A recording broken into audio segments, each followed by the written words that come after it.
అత్యంత మహిమ ఘనత ప్రభావం కలిగిన పరలోక తండ్రి, వందనాలు ప్రభా, స్తుతులు స్తోత్రములు ప్రభా. మరి మమ్మల్ని అందరినీ కూడా ఈ రోజు మధ్యాహ్న సమయమున ఐపీసీ చర్చ్లో ప్రభా, మరి మేమందరం మీ సమక్షంలో కూర్చొని ఉండగా, మీ సన్నిధిలో కూర్చొని ఉండగా ప్రభా, మరి ఎన్నో విషయాలను, చరిత్రలో దాగి ఉన్న విషయాలను, మాకు తెలియకుండా దాచబడిన విషయాలను ప్రభా మరి మేము నేర్చుకుంటుండగా వాటిని అర్థం చేసుకునే సామర్థ్యాన్ని మాకు ప్రసాదించండి. మరి ముఖ్యంగా ప్రభా, నేను మరి ఈరోజు ఈ మెసేజ్ని డెలివర్ చేస్తుండగా ప్రభా మీరే నా ద్వారా మాట్లాడండి. నా నాలుకను మీ అదుపులో ఉంచుకోండి, నా మస్తిష్కాన్ని, నా జ్ఞాపక శక్తిని మీ అదుపులో ఉంచుకోండి.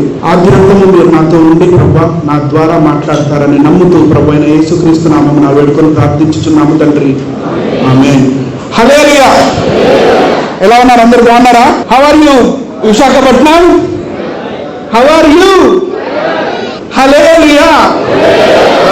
పొద్దున మనము లంచ్ కన్నా ముందు కొన్ని చక్కని విషయాలు నేర్చుకున్నాం. పాస్టర్ జాన్ కోయ గారు మరి బైబిల్ యొక్క చరిత్ర, బైబిల్ అనేది ఎలా క్రోడీకరించబడింది, ఎలా సమీకరించబడింది, అటు తరువాత యేసుక్రీస్తు యొక్క చారిత్రక మరియు పురావస్తు ఆధారాలు ఉన్నాయా, అటు తరువాత క్రైస్తవ్యం మొదటి కాలంలో ఆదిమ క్రైస్తవులు ఎలా వివక్షకు గురి అయ్యారు, ఎలా శిక్షలకు గురి అయ్యారు, నెరో చక్రవర్తి కాలం నుండి మార్కస్ అరేలియస్ కాలం దాకా కూడా, కాన్స్టంటీన్ వచ్చేదాకా కూడా క్రైస్తవులు ఎన్ని కష్టాలు పడ్డారో మీరు విని ఉన్నారు. అటు తర్వాత క్రైస్తవ్యము మన భారతదేశానికి ఏం చేసింది, క్రైస్తవ్యము మన భారతదేశానికి వెన్నెముకగా నిలబడింది. విద్యా వ్యవస్థ గాని, వైద్య వ్యవస్థ గాని, స్త్రీలను వివక్ష నుండి బయటికి తీసుకురావడం నుంచి కానివ్వండి, బాల్య వివాహాల నుండి గాని, అంటరానితనం నుండి ఈ శూద్రుల వివక్ష లేదా కుల వివక్ష నుంచి బయటికి తీసుకురావడానికి క్రైస్తవ్యం ఆదిమ కాలం నుండి మన భారతదేశంలో పనిచేస్తూనే ఉంది. అయితే ఏంటి? So what? మాకు ఇక్కడ 33,33,33,333 మంది దేవీ దేవతలు ఉన్నారు. కొన్ని కోట్ల సంవత్సరాల నుండి మాకు ఇక్కడ ఈ సనాతన ధర్మం ఉంది. కొన్ని లక్షల సంవత్సరాల నుంచి ఉన్నాయి. మాకు రాముడు, కృష్ణుడు ఉన్నాడు లేడు అనే పురావస్తు ఆధారాలు లేకపోయినా పర్వాలేదు, ఎందుకంటే మాకు వేదాలు ఉన్నాయి అని మత ఉన్మాదులు ఈ మధ్యలో మాట్లాడుతూ బైబిల్ గ్రంథం నుంచి ప్రశ్నిస్తున్న ఈ తరుణంలో మనం ఈ రోజు ఒక కొత్త పాఠాన్ని నేర్చుకునే అవసరత ఎంతగానో ఉంది. మానవుడు ఆశావాది. మానవుడు అంటే మనం ఒకరోజు ఒక దుకాణానికి వెళ్ళి, ఒక షాప్కి వెళ్ళి మనం ఏం ఆశిస్తామంటే అది 10 రూపాయలు అయితే ఆ షాపు ఓనర్ మనకి 9 రూపాయలకి ఇస్తాడేమో, ఏదైనా విషయంలో మనకి వీసా వచ్చే ఛాన్స్ లేకపోయినా, అవతల వాడికి రాకపోయినా ఏమో నాకు వస్తుందేమో అనే ఆశావాడి. అలాంటి ఈ మానవుడిని దేవుడు మట్టి నుండి తయారు చేసి తన నాసికా రంధ్రములలో జీవవాయువుని ఊదగా నరుడు జీవాత్మ ఆయను అని బైబిల్ చెప్తుంది. అటు తర్వాత దేవుడు మానవుడి చెవిలో చెప్పిన మొట్టమొదటి మాట ఫలించుడి. ఈ ఫలించే ప్రక్రియలో మానవుడు ఆదిమ కాలంలో వేటగాడుగా ఆహార పదార్థాలను సమకూర్చుకునేవాడిగా కొంతకాలం బ్రతికాడు. అటు తర్వాత వ్యవసాయాన్ని నేర్చుకున్నాడు మానవుడు. వ్యవసాయాన్ని నేర్చుకున్న తర్వాత పంటను కోయటం నేర్చుకున్నాడు. కోసిన పంటని అటు తర్వాత భాండాగారాలలో పెట్టుకొని వాటిని భద్రపరిచే పద్ధతిని నేర్చుకున్నాడు. మరింతగా కాపు కాసింది, ఎక్కువగా దిగుబడులు వచ్చాయి. ఏం చేశాడు? మానవుడు వ్యాపార వర్తకాలు నేర్చుకున్నాడు. బయట ఉన్న దేశాల వారితో లేదా బయట ఉన్న నాగరికతల వారితో పురాతన కాలంలోనే మానవుడు వ్యాపార వర్తకాలు చేయడం మొదలు పెట్టాడు. ఇలా వ్యాపార వర్తకాలు మొదట్లో డబ్బు లేదు, కాయిన్స్ లేవు, నాణాలు లేవు, కాబట్టి వస్తు మార్పిడి ద్వారా మానవుడు వ్యాపార వర్తకాలు నేర్చుకున్నాడు. సో ఇది ఆదిమ మానవుడి కథ. నోవాహు గారికి 3 కుమారులు, హాము, షేము, యాఫెతు. యాఫెతు సంతతి వారు ఎవరయ్యా అంటే మొత్తం ఐరోపా ఖండాన్ని ఇక్కడ విస్తరించి ఉన్నారు.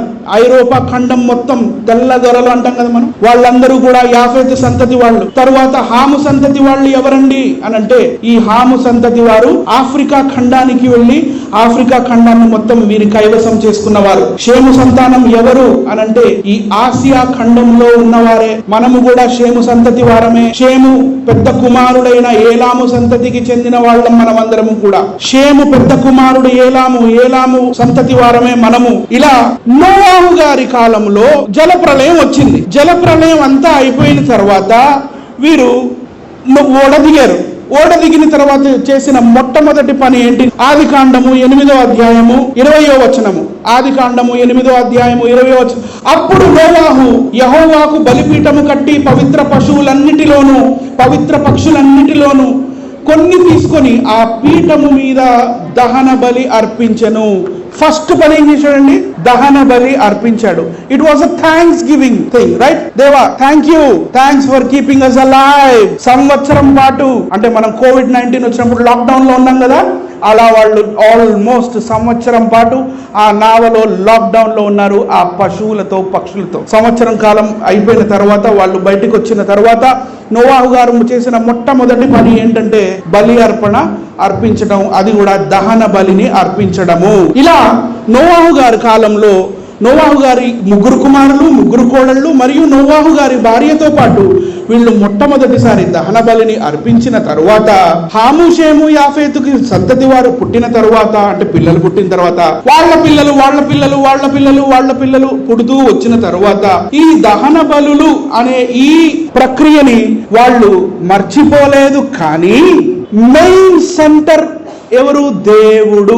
ఆ దేవుణ్ణి మర్చిపోయారు. దేవుణ్ణి మర్చిపోయి ఏం చేశారంటే రకరకాల విగ్రహాలని తయారు చేసుకొని ఆ విగ్రహాలకు దహన బలులు అర్పించడం మొదలుపెట్టారు. ఇది ఎలా జరిగిందో ఆయా కల్చర్స్ లేదా సంస్కృతుల ప్రకారంగా పురాతన కాలంలో, ఆదిమ కాలంలో ఏం జరిగిందో మనం ఒక్కసారి చూద్దాం. ఇలా యాఫేతు సంతతిలో నుండి వచ్చిన ఆర్యులు అనేవాళ్ళు, ఈ ఆర్యులు నోవాహు గారి కాలంలో నోవాహు గారు ఏదైతే మొట్టమొదటిసారి దహన బలిని అర్పించారో ఆ దహన బలికి సాదృశ్యంగా లేదా చాలా దగ్గరగా ఉండేటట్లుగా ఒక అగ్ని హోమాన్ని తయారు చేసుకొని గాలికి, వరుణుడికి, సూర్యుడికి, ఇంద్రుడికి యజ్ఞయాగాలు చేసి ఈ హోమకుండంలో పశువుల్ని పారేసేవాళ్ళు. ఇలా అసలు సిసలైన దేవుణ్ణి మర్చిపోయి ఇలా మనిషి రకరకాల దేవుళ్ళని సృష్టించుకున్నాడు ఆదిమ కాలంలో.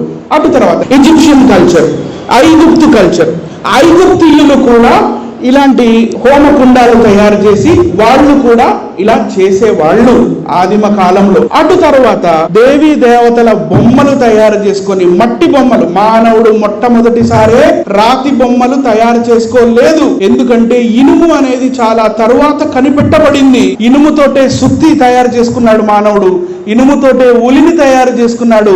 ఆ ఉలిని తీసుకొని రాయి మీద పెట్టి సుత్తితో దెబ్బలేసి తన చేతిలో చాతుర్యం ద్వారా లేకపోతే చాకచక్యంగా ఆ ఉలిని తిప్పుతూ ఉంటే అది ఒక బొమ్మగా మారింది, విగ్రహంగా మారింది. కానీ అంతకన్నా ముందు మానవుడు మట్టితో మాత్రమే విగ్రహాలు చేసుకున్నాడు. ఇలా హారతులు ఇవ్వడం, ధూపాలు పెట్టడం, దీపాలు పెట్టడం కూడా ఇలాంటి ఆచారం నుండి వచ్చినది మాత్రమే. అంటే నోవాహు గారి ఆచారాన్ని దురాచారముగా మార్చారు. ఉన్న విషయాన్ని మార్చేసి దేవీ దేవతలను కల్పించుకొని మట్టి బొమ్మలను తయారు చేసుకొని వాటికి ఆఖరికి హారతులు కూడా ఇచ్చారు. ఇలాంటివి వేరే సంస్కృతిలో కూడా ఉన్నాయి. ఇది పర్షియా దేశంలో ఉన్న జొరాస్ట్రియన్ మతానికి చెందిన యాస్న అంటే యజ్ఞము. ఈ యజ్ఞం, ఇది హోమకుండం, వీటిల్లో కూడా వీళ్ళు జంతువుల్ని వేయించేవారు. అటు తర్వాత జొరాస్ట్రియన్ కాయిన్స్ మనం చూస్తే ఈ పర్షియా రాజుల నాణాల పైన కూడా మీకు ఇక్కడ మీకు ఇది కనపడుతుంది చూడండి. పర్షియా రాజుల నాణాల పైన కూడా మనకి ఈ హోమకుండం కనపడుతుంది. దీనికి అంతటి కూడా మూలం నోవాహు గారు మొట్టమొదటిసారి ఆది కాండము 8వ అధ్యాయంలో ఏదైతే దహన బలిని ఇచ్చారో దానిని మానవుడు అసలు సిసలైన ట్రాక్ నుంచి వేరే ట్రాక్ కి తీసుకెళ్లడం ద్వారా వచ్చింది మాత్రమే. ఇది గ్రీక్ కల్చర్. గ్రీక్ కల్చర్ ని, గ్రీకుల కల్చర్ ని హెలెనిస్టిక్ అని కూడా అంటారు. హెలెన్ అనే పేరు, ఆ మతాన్ని హెలెనిస్టిక్ అని అంటారు, గ్రీకుల మతాన్ని. ఇలా వీళ్ళు కూడా హోమకుండాలు తయారు చేసుకొని, ఫైర్ ఆల్టర్స్ తయారు చేసుకొని మరి ఇలా దహన బలులు ఇచ్చేవాళ్ళు వాళ్ళ దేవీ దేవతలకి, గ్రీకుల దేవీ దేవతలకి. నోవాహు గారి కుమారులు షేము సంతతి వారు మొట్టమొదటిసారిగా ఎక్కడ బస ఉన్నారు అని క్వశ్చన్. వాళ్ళు మెసొపొటేమియా ప్రాంతములో బస ఉన్నారు. వాళ్ళు బస ఉన్న ప్రాంతము యూఫ్రటిస్ మరియు టిగ్రిస్ నది పరివాహక ప్రాంతాలలో వాళ్ళు బస ఉన్నారు. ఈ ప్రాంతము అంతా కూడా ఒక నెలవంక ఆకారంలో, అంటే తిరగదిప్పిన నెలవంక, రైట్? నెలవంక ఆకారంలో మీకు అక్కడ కనపడుతుంది గ్రీన్ కలర్ గా. ఇది మనకి హరితహారం అని కూడా వింటాం మనం, రైట్? గ్రీన్ కలర్ గా మనకి అక్కడ ఫర్టైల్ ల్యాండ్ ఉంటుంది కాబట్టి దీన్ని సారవంతమైన భూమి అక్కడ ఉంది కాబట్టి సారవంతమైన నెలవంక అని కూడా పిలుస్తారు. ఫర్టైల్ క్రెసెంట్ అంటారు దీన్ని. సో ఈ సారవంతమైన నెలవంక ఈ ప్రాంతంలో అబ్రహాము గారు ఉర్ అనే ప్రాంతం నుండి వచ్చారు. అబ్రహాము గారు అంతకన్నా ముందు బొమ్మలు అమ్ముకునేవారు. అబ్రహాము గారి కన్నా ముందు కాలంలో నుండి అక్కడ ఉన్న బొమ్మలు ఇవే. వీటిల్నే తెరాఫీమ్ అని అంటారు. ఏమంటారండి? తెరాఫీమ్ బొమ్మలు. అంటే ఒక వ్యక్తి ఉంటే ఆ వ్యక్తికి తన తల్లో తండ్రో తమ్ముడో అన్నో అక్కో బావో మావో మరిదో ఎవరో ఇష్టమైతే అతను చనిపోతే అతని పేరు మీద ఒక బొమ్మను తయారు చేసుకొని అతడు ఆ గృహ దేవతగా వాళ్ళకి రక్షణగా ఉంటాడు అనేది వాళ్ళ నమ్మకం. ఇలా తండ్రి చనిపోతే తండ్రి బొమ్మ, తల్లి చనిపోతే తల్లి బొమ్మ తయారు చేసుకొని తెరాఫీమ్ బొమ్మలుగా తయారు చేసుకొని పూజించేవారు. కావాలంటే మనం ఆదికాండం 31వ అధ్యాయము 19వ వచనంలో మనం దీని రెఫరెన్స్ చూడొచ్చు. లాబాను తన గొర్రెల బొచ్చు కత్తిరించుటకు వెళ్ళి ఉండగా రాహేలు తన తండ్రి ఇంటనున్న గృహదేవతలను గృహదేవతలు, ఈ గృహదేవతలే నేడు మన భారతదేశంలో గ్రామ్య దేవతలు, ఇష్ట దైవాలు, కుల దైవాలు ఎలా అయ్యారో చెప్తాను. అక్కడికే వెళ్దాం. 33,33,33,333 మంది లెక్క ఈ రోజు మధ్యాహ్నం తేలుద్దాం. ఇదే వచనాన్ని మనము హెబ్రీ భాషలో చూస్తే ఆదికాండము 31వ అధ్యాయం 19వ వచనం చూస్తే మీకు ఇక్కడ కింద రెడ్ కలర్ లో పెట్టాను. హత్తెరాఫీమ్ అని కనపడుతుంది. హత్తెరాఫీమ్. తెరాఫీమ్ అనే పదానికి ది హౌస్ హోల్డ్ ఐడల్స్, గృహ దేవతలు. మరి మనం ఏలాము సంతతి వారము అని నేను చెప్పా కదా. ఆదికాండము 10వ అధ్యాయము 22వ వచనం చూస్తే షేము కుమారులు ఏలాము, అషూరు, అర్పక్షదు, లూదు, ఆరాము అనేవారు. మనము ఏలాము సంతతి వారం. ఈ ఏలాము సంతతి వారు ఇక్కడ ఉర్ అనే ప్రాంతం ఉంటుంది. మీకు కనపడు. సుమేర్ కింద ఉరుక్ కింద ఈ ఉర్ అనే ప్రాంతంలో అబ్రహాము గారు ఉండేవారు. ఇక్కడ నుండి బయలుదేరి హారానికి వెళ్లి హారాను నుండి కానానుకు వెళ్లారు. దిస్ వి ఆల్ నో, మనకు తెలుసు, రైట్? సో ఈ ఉర్ అనే ప్రాంతము పక్కన ఉన్న ప్రాంతమే ఏలాము ప్రాంతము. ఇక్కడ మన పూర్వీకులు, ఆదిమ కాలంలోని పూర్వీకులు, నోవాహు సంతతి నుండి వచ్చిన వారు ఇక్కడ కొంతకాలం ఉండేవారు. కొంతకాలం ఉండిన తరువాత వీళ్ళు మెల్లిగా మన భారతదేశ ఉపరితలం వైపుకి పయనించి వీళ్ళు ఇక్కడ మీకు పింక్ కలర్ కనబడుతుంది. ఇక్కడ ఏలామో ద్రవిడియన్ అని కనపడుతుంది. ఏలాములు ద్రవిడులు ఒకరే. ఆ వారి భాష ఏలామో ద్రవిడియన్ గా ఉంది. అటు తర్వాత మన భారతదేశ సరిహద్దులకి వచ్చి వీరు సింధు నది నాగరికత అనే ఒక అద్భుతమైన నాగరికతను కట్టుకొని ద్రవిడులుగా రూపాంతరం చెందారు. మన పూర్వీకులు మాట్లాడిన భాష ఆదిమ ద్రవిడ భాష. అందుకనే నేటి హెబ్రూ భాషకి తెలుగు లేదా తమిళ్ భాషకి చాలా దగ్గర సంబంధాలు ఉన్నాయి. మనది సెమిటిక్ భాష, ఎందుకంటే మనం షేము సంతతి వారము. అలాగే హెబ్రీయుల భాష కూడా సెమిటిక్ భాషే, ఎందుకంటే వాళ్ళు కూడా షేము సంతతి నుండి వచ్చిన వాళ్లే. అర్థమైందండి? మనము ఏలాము నుండి వచ్చాము, వాళ్ళు అర్పక్షది నుంచి వచ్చారు. హెబ్రీ భాష మాట్లాడేవాళ్ళు. దేవుడు ఆదాముతో ఏ భాషలో మాట్లాడాడండి అని అంటే నో వన్ నోస్, ఎవరికి తెలియదు. ఆ భాష లేదు.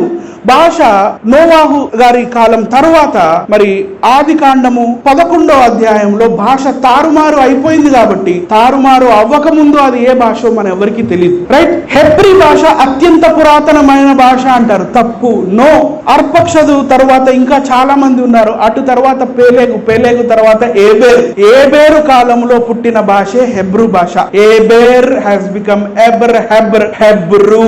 అర్థమైందండి? ఆదికాండం 13వ అధ్యాయంలో గాని మొట్టమొదటిసారి మీకు హెబ్రీయుడైన అబ్రాము అని కనపడదు. ఆదికాండం 10వ అధ్యాయంలో మీకు ఎక్కడా కూడా హెబ్రీయులు అనే పదం మీకు కనపడదు. ఆ తర్వాత మరి మన పూర్వీకులు ఎలా వచ్చారు ఇవన్నీ కూడా మనం చూద్దాం. ఇలా ఏలాము ప్రదేశంలో జీవించిన మన పూర్వీకులు సింధు నది నాగరికత కట్టుకొని అటు తర్వాత సింధు నది నాగరికత వైపుకి ఆర్యులు అనేవాళ్ళు కొంతమంది యజ్ఞాలు యాగాలు చేసుకుంటూ, గుర్రాలు మన భారతదేశానికి చెందినవి కాదు కాబట్టి గుర్రాలు రథాలు వేసుకొని మన భారతదేశం మీదకి వస్తున్నప్పుడు మన పూర్వీకులు దక్షిణ భారతదేశానికి వచ్చి స్థిరపడిపోయారు.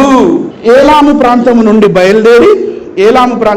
బయలుదేరి ఇలా సింధు నది నాగరికతకు వచ్చి అటు తరువాత మన పూర్వీకులు దక్షిణ భారతదేశానికి వచ్చారు. మరి డిఎన్ఏ ఆధారాలు చూస్తే భూగర్భంలో ఉన్న స్కెలిటన్స్ ఏవైతే ఉన్నాయో వాటి డిఎన్ఏ ఆధారాలు, సింధు నది నాగరికతలో ఉన్న డిఎన్ఏ ఆధారాలు, మరియు మన ద్రవిడుల డిఎన్ఏ అంటే స్కెలిటన్స్ ఏవైతే ఉన్నాయో వాటి ఆధారాలు చూస్తే మన పూర్వీకులు అందరూ కూడా ఏలాము సంతతి వారు అని మనకి ఇక్కడ చాలా క్లియర్గా తెలిసిపోతుంది. మన పూర్వీకులు ఎవరండి? ఈ ఏలామీయులే ద్రవిడులే మనము. అటు తర్వాత ఇలా మన పూర్వీకులు అద్భుతమైన నగరాలు కట్టుకొని ఒక నాగరికతను తయారు చేసుకొని వ్యాపార వర్తకాలు నేర్చుకున్నారు. మానవుడు ఆశావాది, ఇందాక చెప్పాను. తర్వాత వ్యవసాయాన్ని నేర్చుకున్నాడు, వ్యాపార వర్తకాలు చేసుకున్నాడు, మంచి భవనాల్ని కట్టుకొని నగర జీవితాల్ని జీవిస్తున్న ఆ కాలంలో ఆర్యులు అనేవాళ్ళు మన భారతదేశానికి రాక మునుపే వీళ్ళు వ్యాపార వర్తకాలు చేస్తూ వచ్చారు. కాబట్టి ఈ వ్యాపార వర్తకాల ద్వారా వీళ్ళకి కొత్త దేవుళ్ళు పరిచయం అయ్యారు. అనూహ్యంగా మీరు ఇక్కడ చూస్తే తెరాఫీమ్ మళ్ళీ మన సింధు నది నాగరికతలో దర్శనమిస్తుంది. గుర్తుపట్టారా? ఇందాక 5 నిమిషాల క్రితం చూశారు. తెరాఫీమ్ అబ్రహాము గారి కన్నా ముందు కాలంలో ఉన్న ఈ తెరాఫీమ్ విగ్రహాలు మన సింధు నది నాగరికతలో కూడా దర్శనమిచ్చాయి. అంటే వ్యాపార వర్తకాల ద్వారా మానవుడు ఒక ప్రదేశం నుండి ఒక ప్రదేశంకి బయలుదేరి వెళ్తున్నప్పుడు కాలక్రమేణా ఆయా లేదా వారి దేవతలు కూడా అటు ఇటు ట్రాన్స్ఫర్ అయ్యారు, బదిలీ అయ్యారు. మెసొపొటేమియాలో దొరికిన తెరాఫీమ్, ఇది సింధు నది నాగరికతలో దొరికిన తెరాఫీమ్. ఈ తెరాఫీమ్ బొమ్మలే నేడు ఎల్లమ్మ, మల్లమ్మ, పోచమ్మ, అంకాలమ్మ, దుర్గా, లక్ష్మి. వీళ్ళు వేరు. వీళ్ళు ఆర్యుల దేవతలు. ఇక్కడ లోకల్స్ దేవతలు ఎవరు? అంకాలమ్మ, తలుపులమ్మ, కిటికీలమ్మ, పోలేరమ్మ, మాంకాలమ్మ, మైసమ్మ. రైట్? వీళ్ళు ఇలా వచ్చారు. రైట్? మన పూర్వీకులకి అసలు దేవుడు ఎవరో వాళ్ళు మర్చిపోయారు. ప్రపంచంతో పాటు వాళ్ళు కూడా విగ్రహారాధన చేసి ఉన్నారు. ఇది నేను మరియు పాస్టర్ జాన్ కోయ గారు మరి ఢిల్లీ వెళ్ళినప్పుడు, అక్కడ ఢిల్లీలో మేము తీసిన ఫోటో, మేము సింధు నది నాగరికత యొక్క గ్యాలరీలోకి వెళ్ళినప్పుడు అక్కడ మాకు కనపడ్డ తెరాఫీమ్ బొమ్మలు ఇవి. తర్వాత క్రీస్తు పూర్వం 1500 సంవత్సరాల కాలంలో మోషే గారి కాలంలో వాళ్ళు అక్కడ ఐగుప్తులో ఎర్ర సముద్రం దాటుతున్న సమయంలో మన భారతదేశంలో కాంటెంపరీగా ప్యారలల్ గా ఏం జరిగిందంటే ఆర్యులు అనేవాళ్ళు మన భారతదేశంలోకి గుర్రాలు వేసుకొని దిగారు. వీళ్ళ దాటికి తట్టుకోలేక మన పూర్వీకులు, అప్పటిదాకా సింధు నది నాగరికతలో ఉన్న మన పూర్వీకులు దక్షిణ భారతదేశానికి వలసలు వచ్చారు. ఇలా ఆర్యులు అనేవాళ్ళు బయట నుండి మన భారతదేశానికి వచ్చిన వాళ్ళే. ఆదివాసీలు అనే పదం మనం ఒకవేళ చూస్తే ఈ బిల్లు, కోలు లేదా గోండ్లు, యానాది, ఎరకల, బుడబుక్కల, కోయ ఇలాంటి వాళ్ళకి ఇస్తున్నారే గాని ఒకవేళ మీ బ్రాహ్మణులు బ్రహ్మల యొక్క తలలో నుండి ఎవరు వచ్చారు? బ్రాహ్మణుడు వచ్చాను అని అన్నప్పుడు మరి ఆదివాసీలు ఎవరు మన భారతదేశానికి అన్నప్పుడు బ్రాహ్మణులు అని గాని యానాది, ఎరకల, బుడబుక్కల, కోయ, బిల్లు, కోలు, గోండ్లు వీళ్ళ పేర్లు ఎందుకు చెప్తున్నారు? ఏదో తేడా ఉంది. అంటే వీళ్ళు బయట నుంచి వచ్చారు. వీళ్ళకి మనం అంటే ప్రేమ లేదు. ఎందుకు లేదు అంటే వీళ్ళు మన వాళ్ళు కాదు, అంటరాని వాళ్ళు. చిచి అపచారం ఏంట్రా, పక్క జరుగు అంటారా, మేము మడిగట్టుకొని ఉన్నావురా. ఇలా వివక్ష మన భారతదేశంలో మెల్లిమెల్లిగా వస్తూ వచ్చింది. తర్వాత ఇంకా ముందుకెళ్దాం. ఇలా మన భారతదేశానికి వలస వచ్చిన ఈ ఆర్యులు అనేవాళ్ళు బయట ప్రాచుర్యంలో ఉన్న దేవతలు ఎవరు? అశ్విని దేవతలు అంటే గుర్రం దేవతలు, సూర్యదేవుడు, లేకపోతే వరుణుడు, వాయువు, ఇంద్రుడు, ఇలాంటి దేవుళ్ళని తీసుకొని వచ్చారు. ఇప్పుడు ఉన్న గుడులు ఎవరైతే ఉన్నాయో, విగ్రహాలు ఎవరైతే ఉన్నాయో వీళ్ళకి లేవుగా. ఇంద్రుడి గుడి లేదుగా, వాయుదేవుడి గుడి లేదుగా, వరుణదేవుడి గుడి లేదుగా, సోమదేవుడి గుడి లేదుగా, ప్రజాపతి గుడి లేదుగా. వాళ్ళు ఏదో వేదాలేదో పలుక్కుంటారు. మీకేంటి problem? Yes, there is a problem. మీ దేవుళ్ళ పేరు చెప్పుకొని మమ్మల్ని అంటరాని వారు చేశారు. ఇప్పుడు పూజిస్తున్న దేవి దేవతలు వేరు. వాళ్ళు మన భారతదేశంలోకి ఎలా వచ్చారో ఒక 10 నిమిషాల తర్వాత చెప్తాను నేను. అప్పుడు దాకా కొంచెం ఓపికగా ఒక మంచి సబ్జెక్ట్ వినండి. మానవుడు దారి తప్పిపోయాడు. అసలు సిసలైన సర్వశక్తివంతుడు, సృష్టికర్త, పరమ పవిత్రుడు, పరమ పరిశుద్ధుడు, సర్వాధికారి అయిన దేవుణ్ణి వదిలేసి చెట్టుకి, పుట్టకి, గాలికి, సూర్యుడిని కూడా పూజించారు కదా. బైబిల్లో ఉందా? ఎక్కడ ఉంది? 2వ రాజుల గ్రంథం తీయండి ఎవరైనా బ్రదర్ గారు. 2వ రాజుల గ్రంథం 23వ అధ్యాయము 11వ వచనం. అక్కడ చక్కని విషయం ఉంటుంది. సనాతన ధర్మం ప్రకారంగా సూర్యుడి కంట ఒక రథం ఉంటుంది. ఆ రథానికి 7 గుర్రాలు ఉంటాయి. ఆ రథానికి ఒకే చక్రం ఉంటుంది. ఒక చక్రం ఊడిపోయిందిలేండి, అది వేరే. చదవండి బ్రదర్. 11వ వచనం. అతడు చూసారా, సూర్యుడికి గుర్రాలు ప్రతిష్ఠించారంట. ఎందుకంటే సూర్యుడికి గుర్రాలు ఉంటాయి, రథం కూడా ఉంటది.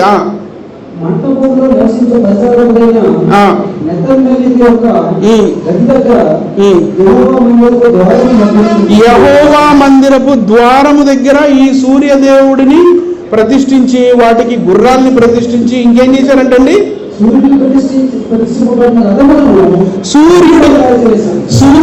ప్రతిష్ఠింపబడిన రథములు. రైట్. ఇలాంటి బాధలు మనం ఈరోజు ఏదైతే విగ్రహారాధనతో మనం బాధపడుతున్నామో ఇవన్నీ ఒకప్పుడు ఇజ్రాయేల్ చూడలేదంటారా? చూశారు.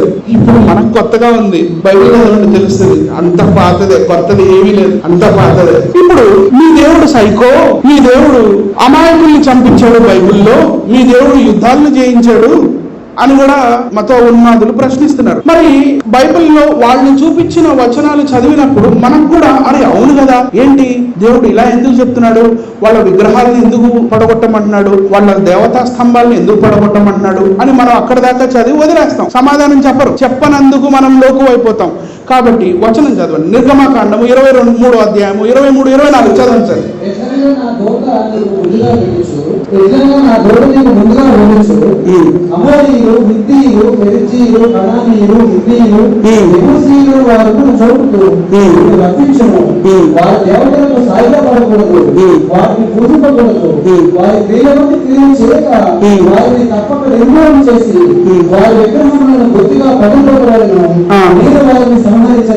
నేను వారిని ఏంటి దేవుడు ఇంత క్రూరంగా ఎందుకు చెప్తున్నాడు ఇక్కడ అని మత ఉన్మాదులు కూడా ప్రశ్నిస్తారు. కానీ ఈ రోజు మనం కొన్ని అసత్యాలు రెండు కూడా చూస్తూ ముందుకెళ్దాం.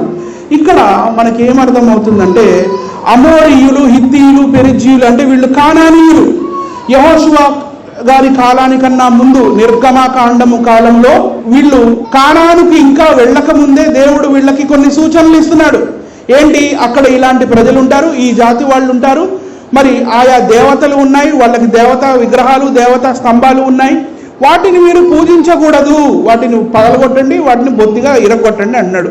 మరి ఇది క్రూరత్వం కదా అని ప్రశ్నిస్తారు. ఏది క్రూరత్వం మీరే చెప్తారు ఒక 5 నిమిషాల్లో.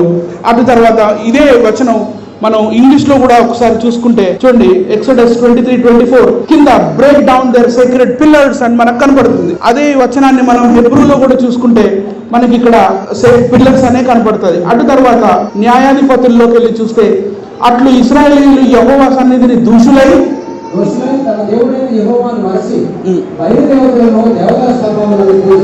దేవతా స్తంభములు. ఏంటి వాట్ ఈస్ దేవతా స్తంభములు? దేవతా స్తంభముల యొక్క సీక్రెట్ ఏంటి తెలుసుకున్నామా ఈరోజు? దేవతా స్తంభములు అంటే ఏంటి, అసలు ఈ దేవతలు ఎవరు, ఎక్కడి నుంచి వచ్చారు, ఏంటి, మొత్తం పుట్టు పూర్వోత్తరాలు తెలుసుకుందాం. నిర్గమకాండం 13వ అధ్యాయం 29 మరియు యెహోషువ గ్రంథం 10వ అధ్యాయం 6వ వచనంలో చూస్తే ఈ అమోరీయులు అనేవాళ్ళు ఎత్తైన ప్రదేశంలో ఉండేవారట. ఎత్తైన కానాను ప్రదేశంలో అంటే నేటి ఇజ్రాయెల్లో ఎత్తైన ప్రదేశంలో ఉండేవాళ్ళు. హిల్ కంట్రీ, ఒక కొండల పైన ఉండేవాళ్ళు. వీళ్ళు ఏం చేశారో ఒక్కసారి మనం చరిత్రలోకి ముందుకెళ్ళి చూద్దాం. ఇజ్రాయెల్ మ్యాప్ మనం చూస్తే టెల్ గెజర్ అనే ప్రాంతం ఉంటుంది. ఇది అక్కడ ఎత్తైన ప్రదేశం. ఈ ఎత్తైన ప్రదేశం దగ్గరికి వెళ్ళి ఒకవేళ చూస్తే మనకి ఇలా కనపడుతుంది. డ్రోన్ మీకు తెలుసు కదా, డ్రోన్ నుంచి ఫోటో తీస్తే ఇలా కనపడుతుంది. మరింత దగ్గరగా వెళ్ళి చూస్తే అక్కడ ఇలాంటి స్తంభాలు కనపడ్డాయి. అక్కడ పక్కన వెళ్ళి చూస్తే ఇక్కడ ఆర్కియాలజిస్టులు కొన్ని విషయాలు రాసి పెట్టారు. హై ప్లేస్ అంటే ఎత్తైన ప్రదేశము. మోనోలిథిక్ టెంపుల్, ఇక్కడ ఒక టెంపుల్ ఉండేది. రాబర్ట్ అలెగ్జాండర్ స్టీవెన్ మెకాలిస్టర్ అని ఒక వ్యక్తి ఉంటాడు. ఇతని ఫేస్ చాలా జాగ్రత్తగా గుర్తుంచుకోండి. ఇతను చాలా ఇంపార్టెంట్ ఆర్కియాలజిస్ట్. ఈ ఆర్కియాలజిస్ట్ 20వ శతాబ్దంలో 1950 కన్నా ముందు కాలంలో ఈ ప్రదేశానికి వెళ్లి తవ్వకాలను చేశాడు. ఈ ఎత్తైన ప్రదేశంలో తవ్వకాలు చేసినప్పుడు ఏం దొరికాయంటే ఇగో ఇలాంటి దేవతా స్తంభాలు దొరికాయి. బైబిల్ దీని గురించే చెప్తుంది. అమోరీయులు ఎత్తైన ప్రదేశంలో ఉండేవాళ్ళు. ఈ ఎత్తైన ప్రదేశంలో దేవతా స్తంభాలు ఉన్నాయి. దేవతా స్తంభాలు కూడా దొరికాయి. బైబిల్లో ఏదైనా చెప్పినట్టు దొరుకుతాయి. మీరు ఇక్కడ ఒక చిన్న డ్రైనేజ్ లాంటిది కూడా మీరు చూడొచ్చు. ఇక్కడ ఈ డ్రైనేజ్ లాంటి దాంట్లో నుంచి ఎంట్రన్స్ ఉందట. తర్వాత రాబర్ట్ మెకాలిస్టర్ గారు అక్కడికి కొత్తగా వెళ్ళిన టైంలో మట్టితో కూరుకుపోయి ఈ స్తంభాలు మొత్తం భూమిలో ఉండేవి. తరువాత ఈయన తవ్వకాలు చేయించి ఇవన్నీ బయటికి తీయించాడు. తరువాత దీనికి దగ్గరగా ఉన్న రెఫరెన్స్ మనకి యెషయా గ్రంథంలో దొరుకుతుంది. యెషయా గ్రంథం 57వ అధ్యాయము 4 నుంచి 7వ వచనం దాకా చదవండి బ్రదర్. మీరు ఎవరిని ఎగతాళి చేయించున్నారు? ఎవరు చూసి నోరు తెరిచి నాలుగు చాచుతున్నారు? మీరు తిరుగుబాటు చేయవాలను అబద్ధికులను కాదా? మస్తచ వృక్షములను చూసి పచ్చని ప్రతి చెట్టులను కామము రేపుకున్న వాళ్ళారా? లోయలో రాజసంతుల క్రింద పిల్లలను చంపువాళ్ళారా? నీ భాగ్యము లోయలోని రాజలోని వినది, అదే నీకు భాగ్యము. వాటికే బాధ్యార్పణ చేయించున్నావు, వాటికే నైవేద్యం అర్పించున్నావు. ఇవన్నీ జరగగా నేను ఓడకుండదన్నా ఉన్నతమైన మహాపర్వతం మీద నీ తలుపు వేసుకుంటుంది. బలి అర్పించినప్పుడు అక్కడికే ఎక్కింది. తలుపు వెనుకను ద్వారబంధములను నీ జ్ఞాపక చిహ్నము ఉంచింది. తలుపు వెనుకను ద్వారబంధము వెనుకను నీ జ్ఞాపక చిహ్నము ఉంచితివి. అవేంటి? చిన్నపిల్లలను చంపువారులారా అంటున్నాడు.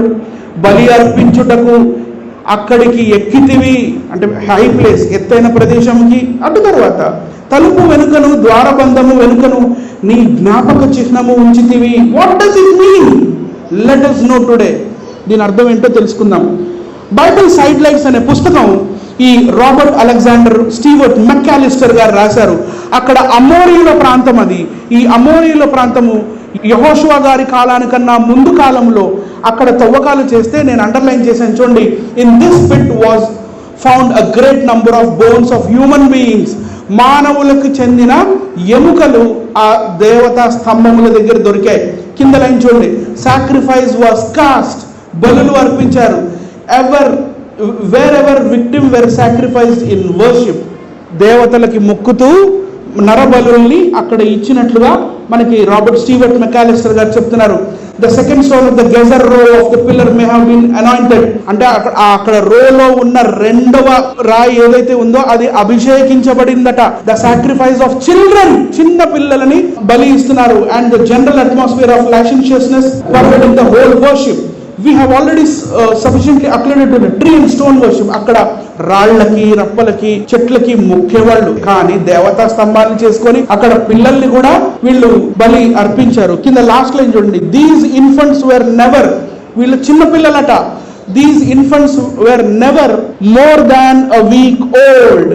వారము రోజుల కన్నా తక్కువ వయసు ఉన్న చిన్న పిల్లల్ని దహన బలి ఇచ్చి, మనం ప్రస్తుతం ఎలాగైతే ఆవకాయ పచ్చడి, ఉసిరికాయ పచ్చడి, పండు మిరపకాయల పచ్చడి జాడీలో పెట్టుకుంటామో, అలా చంపివేయబడిన బలి ఇవ్వబడిన ఈ చిన్న పిల్లల శరీరాల్ని జాడీలోకి దూర్చి ఆ దేవతా స్తంభాల కింద పూడ్చి పెట్టారట. చూద్దామా?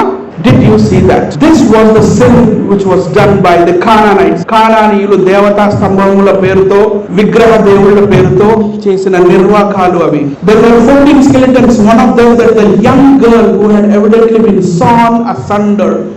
అక్కడ 14 కన్నా ఎక్కువగా వాళ్ళకి స్కెలిటన్స్ దొరికాయి భూగర్భంలో పూజాల్లో పెట్టి. కానీ ఒక అమ్మాయి మాత్రం రంపాలతో అడ్డంగా, నిలువుగా కాదు అడ్డంగా కోయబడి ఆమె శరీరం దొరికింది. ఇలాంటి the skull of 2 other girls who had been decapitated, తలకాయ అండ్ మొండెం రెండు వేరు చేసి దొరకబడ్డాయి. And were found at the mouth of the same cistern. అంటే ఆ రంధ్రం, ఇందాక మనం డ్రైనేజ్ లాగా ఏదైతే చూసామో తలుపు వెనకాల అని మనకు ఏదైతే బైబిల్ చెప్తుందో, అలా వారి చిహ్నాలను వాళ్ళు వదిలిపెట్టినట్టుగా మనకి బైబిల్ చెప్తుంది. ఇలా చిన్నపిల్లల్ని బలి కొన్నారు, వాళ్ళు బలి ఇచ్చారు విగ్రహ దేవతలకి. అందుకే దేవుడు విగ్రహారాధనని వద్దు వద్దు వద్దు వద్దు అని చెప్తూ ఉన్నాడు.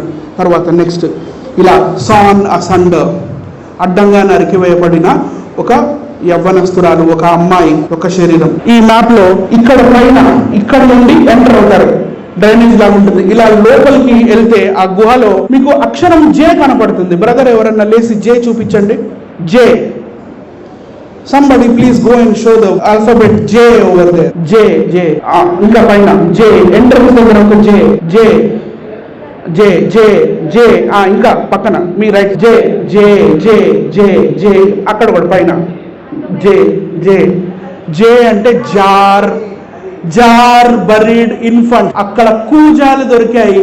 కూజాల్లో వారం రోజుల కన్నా చిన్న వయసు గల పిల్లల్ని దహన బలిచి సగం కాలిపోయిన ఆ శరీరాల్ని కూజాల్లో పెట్టి వాళ్ళు అక్కడ పెట్టి ఉన్న వారి పాపము. ద ఎక్స్కవేషన్ ఆఫ్ గెజర్ అని ఇంకొక పుస్తకం రాశారు ఆయన. ది ఎక్స్కవేషన్ ఆఫ్ గెజర్ అనే పుస్తకంలో ఇదిగోండి ఇలాంటి ఇవే మరి ఆయన డ్రా చేసి తర్వాత చెప్పారు ఇలా ఇవన్నీ దొరికాయి అని చెప్పి. ఆ తర్వాత ఈ విక్టిమ్స్, ఈ పిల్లల్ని ఎలా సెలెక్ట్ చేసుకునేవాళ్ళు, selection of victims for sacrifice, that these sacrificed infants were the first born, తొలిచూలు పిల్లలు. సో అందుకనే కానానులో ఉన్న అబ్రహాముని ఆ కాలంలో దేవుడు పరీక్షించాడు. వీళ్ళందరినీ చూసి వీళ్ళు ఇలాంటి పనులు చేస్తున్నారు కదా, ఒకవేళ నా మీద విశ్వాసం ఉంటే అబ్రహాం కూడా మరి ఇలా చేస్తాడేమో అని అబ్రహాముని పెట్టిన పరీక్ష వీళ్ళని చూసి పెట్టిందే. తొలిచూలు పిల్లలు. అటు తర్వాత డివోటెడ్ ఇన్ ద టెంపుల్, మందిరానికి, ఆ మందిరానికి వాళ్ళని ప్రతిష్ఠించేసిన పిల్లలు is indicated by the fact that none were over a week old. ఎవ్వరు కూడా వారానికన్నా ఎక్కువ వయసు ఉన్నవాళ్ళు కాదు.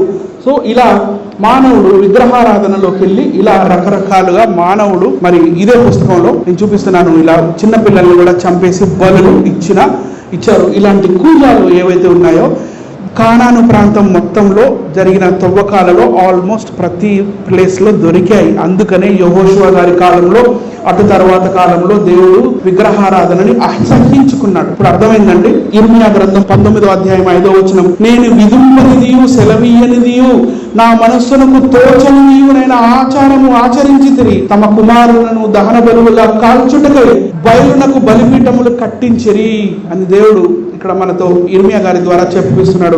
ఇతనే బయలుదేవత. ఫస్ట్ ఫోటో మీకు కనబడుతుంది, కూర్చొని ఉంటాడు, అతనే బయలుదేవత. చిన్న చిన్న గుహలు తయారు చేసుకొని ఆ గుహల్లో ఇలాంటి దేవతా స్తంభాలని తయారు చేసుకొని చిన్న పిల్లల్ని బలులు ఇచ్చేవాళ్ళు. సో ఇలా బైబిల్ మనకి ఏది చెప్తున్నా కూడా దానికి మనకి పురావస్తు చారిత్రక ఆధారాలు, ఏది జరిగినా కూడా ప్రతి దానికి ఆధారాలు దొరుకుతున్నాయి. మీ దానికి ఆధారాలు లేవు, మరి చూపించండి అయ్యా అంటే ఎవడు చూపించడు. కానీ బూతు మాటలు మాట్లాడడం లేదా బైబిల్ గ్రంథాన్ని అవహేళన చేయడం మాత్రం వీళ్ళకు వచ్చింది. వీళ్ళ అజ్ఞానాన్ని చూసి మీరు బాధపడద్దు, మీరు మరింత రోషము కలిగి దేవుని పని నిమిత్తమై నడుము కట్టి ముందుకు వెళ్లాల్సిందిగా నా ప్రార్థన. ఇంకా ముందుకెళ్దాం. న్యాయాధిపతులు 2:13, వారు యెహోవాను విసర్జించి బయలును అష్టరోతును పూజించిరి.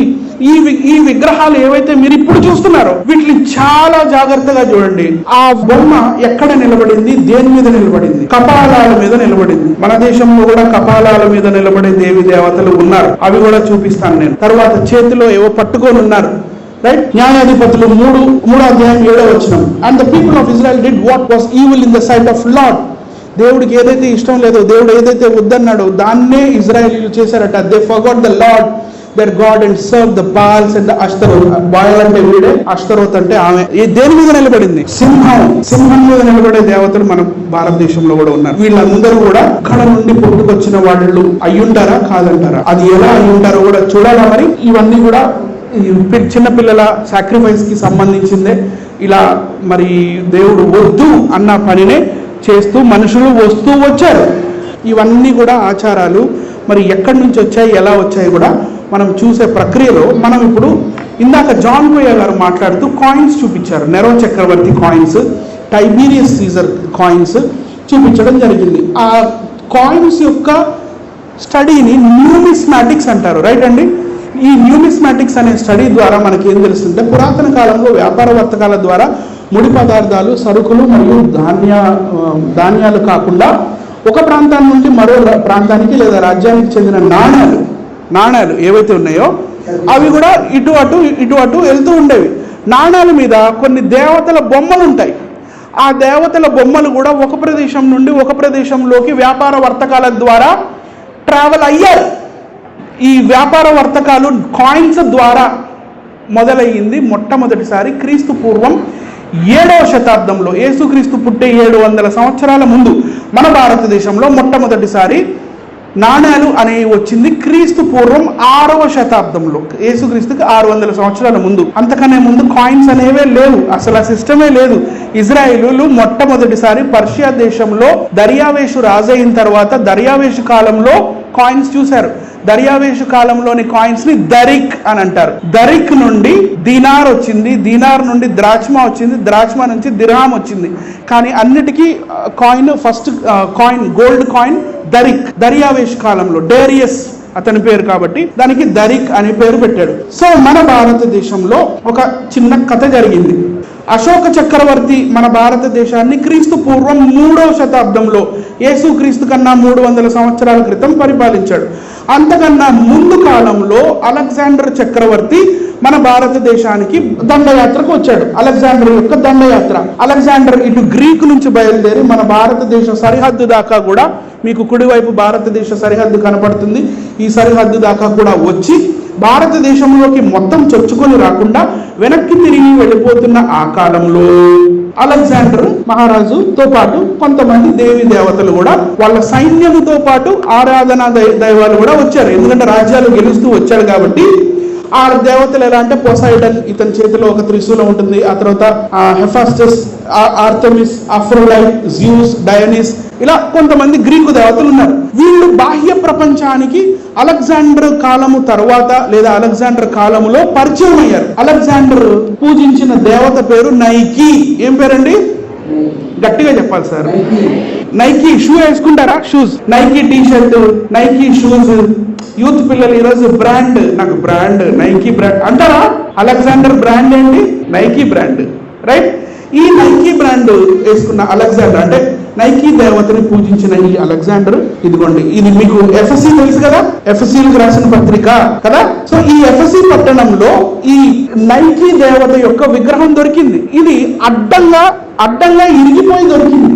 ఆమె చేతిలో ఒక మట్ట, ఆ తర్వాత ఆమెకి వింగ్స్ ఉంటాయి, రెక్కలు ఉంటాయి, చేతిలో విజయ కిరీటం ఉంటుంది. ఇరిగిపోయిన ఈ టాబ్లెట్ ని బట్టి ఈ కంపెనీ వాడు దీనికి ఇలా నైకీ అని పేరు పెట్టాడు. అర్థమైందా?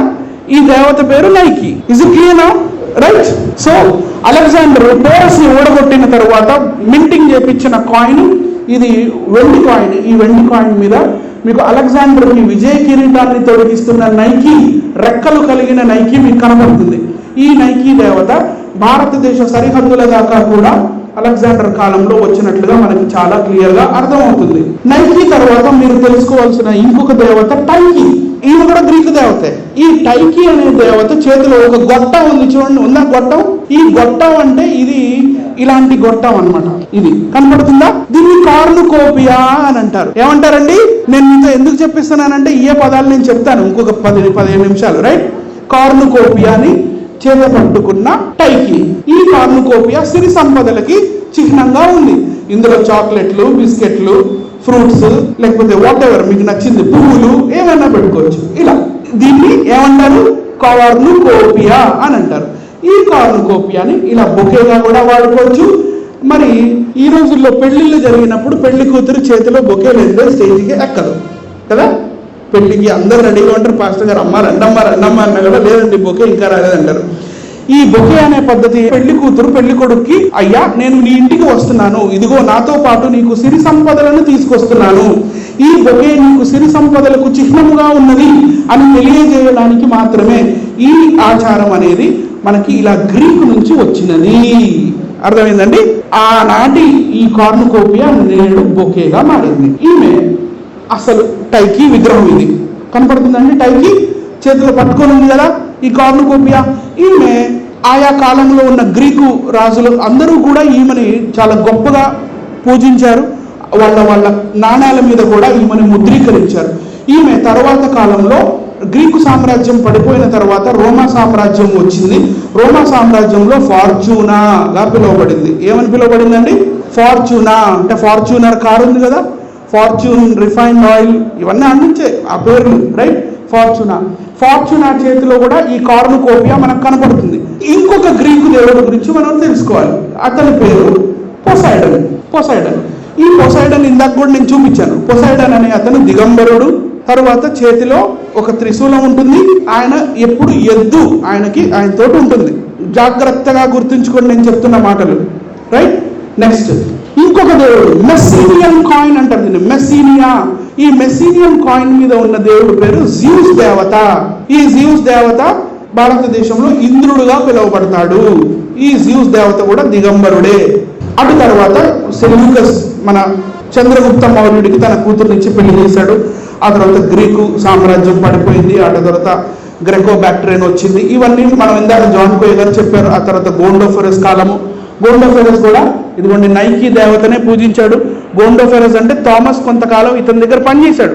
యేసుక్రీస్తు గాయములలో ఏలు పెట్టి చూస్తే గాని నేను నమ్మను అని చెప్పిన ఆ తోమా గారు మరి పారసిక రాజు అయిన ఈ గోండోఫెరస్ దగ్గర పనిచేసినప్పుడు ఈ గోండోఫెరస్ దగ్గర చలామణిలో ఉన్న కాయిన్ అది. ఈ కాయిన్ మీద కూడా మీకు ఎవరు కనపడుతున్నారండి? నైకీ. ఎవరు కనపడుతున్నారు? విజయ కిరీటం చేతిలో పట్టుకొని నైకీ కనపడుతుంది. అలాగే సూర్యదేవుడు ఇతను కూడా మన భారతదేశానికి అక్కడి నుంచి ఇక్కడి దాకా కూడా వచ్చేసాడు. ఇందాక మనం చదివాను కదా 2 రాజుల గ్రంథం 23వ అధ్యాయం 11వ వచనం, సూర్యుడికి గుర్రాలు రథాలు. ఇదిగోండి అదే కాన్సెప్ట్ ఇక్కడ. ఇలా ఈ గ్రీకు దేవతలు మెల్లిమెల్లిగా గ్రీకు నుంచి బయటకు వచ్చి పర్షియా ప్రాంతం దాకా కూడా మరి వీళ్ళు ప్రబలారు. నెరో చక్రవర్తి, ఇందాక జాన్ కోయ్ గారు చెప్పారు, క్రైస్తవులని ఊచకోత కోసాడు నెరో చక్రవర్తి. రోమా నగరాన్ని కాలబెట్టింది ఇతనే. ఈ నెరో చక్రవర్తి కూడా ఈ టైకీ అనే కార్నుకోపియాని చేత పట్టుకున్న దేవతని పూజించిన వాడే. తర్వాత మన భారతదేశంలో అశోక చక్రవర్తి కాలం తర్వాత శుంగులు వచ్చారు, అటు తర్వాత ఇండోసిరియన్స్, ఇదంతా చరిత్ర. కానీ ఇక్కడ మనం ఆగాలి. కుషాణ రాజులు మొట్టమొదటిసారి వింటున్నారు ఈ పేరు మొట్టమొదటిసారి వినే వాళ్ళ చేతులు ఎత్తండి. కుషాణ రాజులు అనేవాళ్ళు యేసుక్రీస్తు శరీరధారిగా పుట్టి శిలువ మరణం పొంది 3వ రోజు లేచి తండ్రి దగ్గరికి వెళ్ళిపోయిన ఆల్మోస్ట్ ఆ సమయంలో వీళ్ళు మన భారతదేశంలోకి ఎంటర్ అయిన రాజులు. వీళ్ళు కూడా ఆర్య జాతికి చెందిన వాళ్లే. వీళ్ళు ఎక్కువ కాలం పర్షియా ప్రాంతంలో ఉండి మన భారతదేశంలోకి వచ్చిన వారు ఈ కుషాణ రాజులు. వీళ్ళు రోమ్ నుంచి ఇటు చైనా దాకా కూడా ఉన్న సిల్క్ రూట్ ఏదైతే ఉందో దీన్ని పరిపాలించిన వాళ్ళు. వీళ్ళు టోల్ ట్యాక్స్ ఎక్కువ తీసుకునేవాళ్ళు. వీళ్ళు టోల్ ట్యాక్స్ తీసుకోవడం వల్ల వీళ్ళ దగ్గర గోల్డ్ ఎక్కువగా వచ్చింది. సో ఈ గోల్డ్ ని తీసుకొని ఇండియాకు కూడా వచ్చారు. వీళ్ళు మన భారతదేశానికి వచ్చిన తర్వాత మన భారతదేశంలో బౌద్ధ మతం అనేది చాలా ఎక్కువగా ప్రబలింది. బుద్ధుడికి మొట్టమొదటిసారి విగ్రహాన్ని చెక్కించింది కుషాణ రాజులే. అప్పటిదాకా మన భారతదేశంలో విగ్రహాలను చెక్కే కళ లేదు. అర్థమవుతుందండి? విగ్రహాల్ని చెక్కే కళ లేదు. దీన్ని గాంధార ఆర్ట్ అంటారు. ఇవి కుషాణుల కాలంలో జరిగింది. ఈ కుషాణ రాజులలో ఒక రాజు పేరు కుజులా కడ్ఫిసెస్. ఈ కుజులా కడ్ఫిసెస్ కూడా నైకీనే పూజించాడు. కావాలంటే చూడండి, ఎక్కడ గ్రీకు, ఎక్కడ రోమా, ఎక్కడ ఈ మన ఇండియన్ బార్డర్ దగ్గరికి వచ్చిన కుజులా కడ్ఫిసెస్ ఇతను కూడా నైకీ దేవతను పూజించాడు. నైకీ దేవత యొక్క కాయిన్స్ దొరికాయి. అటు తర్వాత ఈ కుషాణ రాజుల లిస్ట్ ఇది. విమా కడ్ఫిసెస్, కనిష్క, కువిష్క, వీళ్ళ పేర్లు ఇలా ఉంటాయి. వాసుదేవ, వశిష్క ఇలా ఉంటాయి. సో విమా కడ్ఫిసెస్ కాలంలో అంటే క్రీస్తు శకం 1వ శతాబ్దం 95వ సంవత్సరం అంటే దాదాపుగా యోహాను గారు పట్మాస్ ఐలాండ్ లో ఉన్న ఆ సమయంలో విమా కడ్ఫిసెస్ రాజు అయ్యాడు మన ఇండియా దగ్గర దాకా వచ్చి. ఇప్పుడు ఇందాక మనం చూసిన ఒక కాయిన్ ఏదైతే ఉందో ఈ కాయిన్ మీకు ఇక్కడ పొసైడన్ కనపడుతున్నాడు, దిగంబరుడుగా ఉన్నాడు, చేతిలో త్రిశూలం ఉంది, పక్కన ఎద్దు ఉంది. విమా కడ్ఫిసెస్ కాలంలో ఎద్దు, త్రిశూలం, ఆ దేవుడు ఒకే కాయిన్ మీద ఒకే దగ్గరికి వచ్చేసారు. కానీ దీని మీద మీకు ఇక్కడ ఏదైతే బౌద్ధుల చిహ్నం కనపడుతుందో అదే చిహ్నం మీకు ఈ కాయిన్ మీద కూడా ఆ మనిషి పక్కనే ఎద్దు నడుము దగ్గర కనపడుతుందా? ఆ ఎద్దు నడుము దగ్గర కనపడుతుందా? ఇదే త్రిరత్న అంటారు. ఇది బౌద్ధులది. సో ఇలా ఈ దేవీ దేవతలు మెల్లిమెల్లిగా పుట్టుకు రావడం జరుగుతుంది. తర్వాత చూద్దాం విమా కడ్ఫిసెస్ కాలం తర్వాత ఏం జరిగిందో. కనిష్కుడు రాజు అయ్యాడు. కనిష్కుడు అతని స్టాచ్యూ ఇది మథురా మ్యూజియం లో ఉంటుంది ఉత్తరప్రదేశ్ లో. ఈ కనిష్కుడు రాజు అయిన తర్వాత మొట్టమొదటిసారి మన భారతదేశంలో క్రీస్తు శకం 2వ శతాబ్దంలో అంటే 127వ సంవత్సరంలో మన భారతదేశంలో బంగారు నాణాలు తయారవడం మొదలయ్యాయి. అంతకన్నా ముందు మన భారతదేశంలో బంగారు నాణాలు లేవు. ఒకవేళ ఉన్నాయి అంటే మా దేవుడు ఉంది, ఒక ఆమె పువ్వులో కూర్చొని ఉంటుంది, నేను ఏటీఎంలో కార్డు పెడితే డ్రర్ అని ఎలాగైతే డబ్బులు బయటకు వస్తాయో ఆమె చెయ్యి ఇలా పెడితే ఇలా గోల్డ్ కాయిన్స్ బయటకు వస్తున్నాయి అని ఎవడైనా చెప్తే అదంతా ఉట్టి బూటకం. క్రీస్తు శకం 2వ శతాబ్దంలో కానీ మొట్టమొదటిసారి మన భారతదేశంలో బంగారు నాణాలు అనేవి లేవు. తర్వాత ఈ కుషాణుల కాలంలో మన భారతదేశంలో కొత్త దేవీ దేవతలు చాలా మంది వచ్చారు. ఇక్కడ నుంచి చాలా ఇంట్రెస్టింగ్ గా ఉంటుంది, వినండి. 15-20 minutes లో అవగొట్టేస్తా, నా టైం ఎక్కువసేపు లేదు. తర్వాత హనీ జాన్సన్ గారికి ఇవ్వాలి నేను. నానా అనే ఒక దేవత, ఏం పేరు? నానా అనే ఒక దేవతను తెచ్చాడు కనిష్కుడు. అటు తర్వాత ఇంకొక దేవత, ఈమె పేరు నానా షావో. ఏం పేరండి? ఇంకొక దేవత అర్ధోక్షో. ఈ పేరు చాలా ఇంపార్టెంట్. ఏం పేరు? అర్ధోక్షో అనే పేరు. వీళ్ళందరూ కూడా గ్రీకు యొక్క ఆ టైకి నుండి వచ్చిన వాళ్ళే. కావాలంటే చేతిలో కార్నుకోపియా ఉంది, చూసుకోండి, ఉందా లేదా? చేతిలో కార్నుకోపియా ఉంది. తర్వాత ఇక రకరకాల దేవీ దేవతల అక్షు అని, లేకపోతే బుద్ధుడు కాయిన్స్, ఇవన్నీ కూడా కుషానుల కాలంలో వచ్చాయి. తర్వాత మావో అంటే చందమామ, మావో అంటే చంద్రదేవుడు అని మనం అర్థం చేసుకోవాలి. మావో చందమామ రావే, జాబిల్లి రావే. చందమామ రారా అనాలి కానీ రావే ఎందుకంటున్నారు? అక్కడ ఏదో ప్రాబ్లం ఉంది, రైట్? ఎప్పుడన్నా మీకు వచ్చింది ఐడియా? చందమామ రావే, మామని రావే అంటారా? మామని రాయ్యా రండి అంటాం కదా, లేకపోతే రారా రారా మామ ఏదో అంటారు కదా. సో చందమామ రారా, కొండెక్కి రారా, గోగి పూలు తేరా, ఏదో అట్లా అన్నారు కదా. చందమామ రావే, కొండెక్కి రావే, గోగి పూలు దేవి, ఏదో ఏదో సంథింగ్. ఈ మావో అనే దేవత పర్షియా దేవత. ఈ పర్షియా దేవతనే మన భారతదేశంలోకి తీసుకొచ్చి చందమావా, మావో అంటే మావా చేశారు మన వాళ్ళు. సో ఈ చందమామ అనేది ఇలా వచ్చింది. నేను ఓన్లీ బేసిక్స్ మాత్రమే చెప్తున్నాను. అటు తర్వాత సూర్యదేవుడు, ఇరాన్ పర్షియా ప్రాంతంలోని సూర్యదేవుడి కాయిన్ ఇది కనిష్కుడి కాలంలో. నెక్స్ట్ ఇది ఫర్రో అనే దేవత కాయిన్. ఆ తర్వాత ఓర్లాగ్నో అనే అతని కాయిన్. ఇతని తల మీద గరుడ పక్షి ఉంది, కనపడుతుందా? చేతిలో దండం, తలపైన ఇటు మీ రైట్ సైడ్ కాయిన్ మీద చూడండి. ఇతను కుషాన్ కనిష్కుడు. అదిగో అతను కూడా యజ్ఞకుండం అంటే యజ్ఞానం చేస్తూ ఏదో వేస్తున్నాడు అందులో. ఇవన్నీ ఎప్పుడు ఉన్నవే, రైట్? నెక్స్ట్ ఇప్పుడు ఈయన మన భారతదేశంలో ఎలా పుట్టాడు? కొన్ని కోట్ల సంవత్సరాల నుంచి ఉందండి మాది సనాతన ధర్మం. సాగదీస్తారు కదా, సనాతన ధర్మం ఎన్నో లక్షల సంవత్సరాల నుంచి ఉంది, మేము చాలా పాత వాళ్ళం అని చెప్తారు కదా. అంతా ఉట్టిదే, వీళ్ళంతా కొత్త వాళ్ళు. కనిష్కుడి కాలంలో ఇతని రూపం ఇలా ఉండేది. అటు తర్వాత కనిష్క రాజు, ఇతని పేరును కూడా ఇతను రాయించాడు, ఓఏషో ఇతని పేరు. కావాలంటే ఇది బ్యాక్ట్రియన్ ఆల్ఫాబెట్ చూడండి, పి అక్షరంలో నాకు కనపడుతున్నది, షో అని చదవాలి. ఇలా ఉంటే ఇది షో అన్నమాట. సో ఇక్కడ మీరు ఓ కనపడిందండి అక్షరం, ఓఏషో. ఇది బ్యాక్ట్రియన్ స్క్రిప్ట్ లో మీరు చదువుతున్నారు, గ్రెకో బ్యాక్ట్రియన్ స్క్రిప్ట్. ఓఏషో అనే దేవత చేతిలో ఒక డమరకం లాంటిది పట్టుకున్నాడు. అటు తర్వాత ఒక మేక లాంటిది ఏదో ఉంది.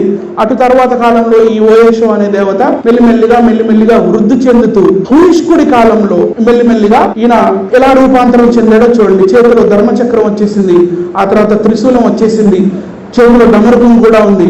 అటు తర్వాత హూష్కుడి కాలంలో అంటే క్రీస్తు శకం 2వ శతాబ్దంలో ఇతనికి 3 తలకాయలు వచ్చాయి చూడండి ఇందులో, ఓయేషో అనే దేవుడు.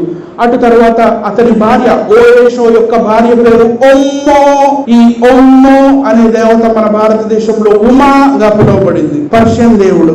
అటు తర్వాత వాసుదేవుడి కాలం, వాసుదేవ అనే రాజు కాలంలో ఏం జరిగిందో చూడండి. Vasudeva 1 Oesho coin with Bactrian bull.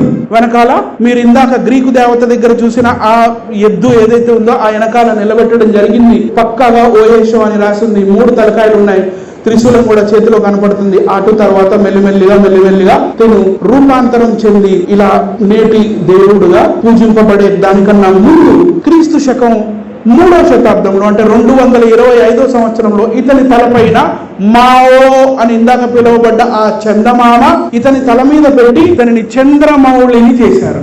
అంటే 2 వేరే మతాల్ని ఒక దగ్గరకు తీసుకొచ్చి ఇమిడ్చారనమాట. This is how Oesho. ఇది ఓయేషో యొక్క పెయింటింగ్. క్రీస్తు శకం 2వ శతాబ్దానికి చెందినది ఈ పెయింటింగ్. ఆ తర్వాత క్రీస్తు శకం 3వ శతాబ్దంలో కల్లా కంప్లీట్ గా మీకు ఈ ఫిగర్ కనబడుతుంది. క్రీస్తు శకం 3వ శతాబ్దం, యేసుక్రీస్తు మరణ పునరుత్థానం తర్వాత 300 సంవత్సరాల తర్వాత జరిగిన ఇదంతా. ఇతని విగ్రహం ఇది కొంచెం బూతు విగ్రహం. ఇది చర్చిలో నేను ఎక్కువసేపు చూపలేను, ఫటాఫట్ చూసేయండి. నెక్స్ట్ ఇలా గ్రీకు దేవత అయిన పొసైడన్ ఇతను మెల్లిగా ఒక ప్రదేశం నుండి పర్షియా ప్రాంతానికి వెళ్ళి ఓయేషోగా అయితే, ఓయేషోని ఉల్టా చేయండి, తిరగదిప్పి పలకండి, ఏమైంది? ఓయేషో కాస్త ఏమయ్యాడు? అయ్యాడు. This is the real history. గట్టిగా చేతులు కొట్టండి. క్రైస్తవుడు తలుచుకుంటే ఏమైనా కనిపెట్టగలడు.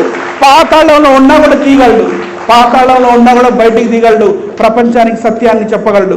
నిజదేవుడు ఎప్పటికీ నిజదేవుడే, ఉత్తిత దేవుడే, ఎప్పుడు ఉత్తిత దేవుడే.